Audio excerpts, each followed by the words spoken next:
आपला रुपया कधीच मजबूत होऊ शकत नाही. बघा, रुपया मजबूत करण्यासाठी दोन गोष्टी महत्वाच्या आहेत. जास्तीत जास्त निर्यात करणं आणि कमीत कमी आयात करणं. बघा, आपला देश आयात केल्याशिवाय जगू शकत नाही. सर्व गोष्टी आपल्याला आयात कराव्या लागतात. बघा, संपूर्ण टेक्नॉलॉजी आपण बाहेरच्या देशावर डिपेंड आहे.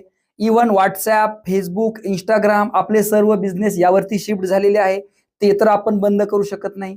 सोनं, मौल्यवान दागिने एवढं आपण कमी प्रमाणात करू शकतो. पण त्यानंतर ज्या काही चिप्स येतात, इलेक्ट्रॉनिक वस्तू येतात, खेळणे येतात, इंधन येतं, तेल येतं, हे तर आपल्याला आयात करावंच लागणार आहे. किंवा जर आपल्याला हे आयात करायचं नसेल तर यावर पर्यायी व्यवस्था करणं गरजेचं आहे. बघा, भारतामध्ये खूप सूर्यप्रकाश आहे, पण सूर्यप्रकाशाचा योग्य इंधन म्हणून वापर करावा असं कोणी बोलतं का? बिलकुल नाही. फक्त इंधन कमी वापरा, सोनं खरेदी करू नका. हे कसं झालं माहितीये का? दात कोरल्यानं पोट भरणं. आमच्यामध्ये एक म्हण आहे बघा, जसं दात कोरल्यानं कधीही पोट भरणार नाही. बघा, काय आयात करू नका हे सांगितल्यापेक्षा आपण काय निर्यात करू शकतो यावर जर लक्ष दिलं ना तर रुपया खूप मजबूत होईल. बघा, भारताला 750 किलोमीटरचा समुद्र किनारा लाभलेला आहे. सूर्यप्रकाश भरपूर प्रमाणात आहे. तरुण देश आहे, तरीही इतका लाचार का झालेला आहे? कारण फक्त आयात करू नका, खरेदी करू नका.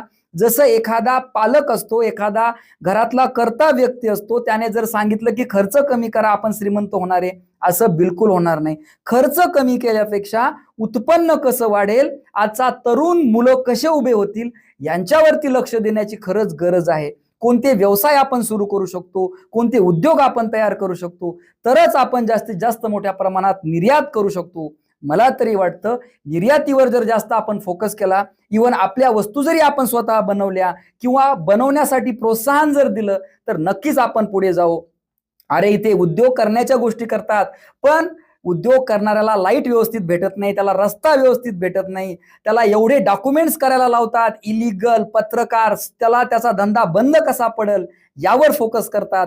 त्यावेळी तो कुठून काही वस्तू बनवणार आणि कुठून निर्यात करणार आहे? बघा, देशाला स्ट्रॉंग करण्यासाठी एकच गोष्ट महत्वाची आहे, इकॉनॉमी स्ट्रॉंग करा, व्यवसाय स्ट्रॉंग करा, तरुणांना मदत करा, शेतकऱ्यांना मदत करा, त्यांना शिकवा, त्यांना बनवा. 100% भारतासमोर संपूर्ण जग झुकलेलं दिसेल येत्या 5 वर्षामध्ये.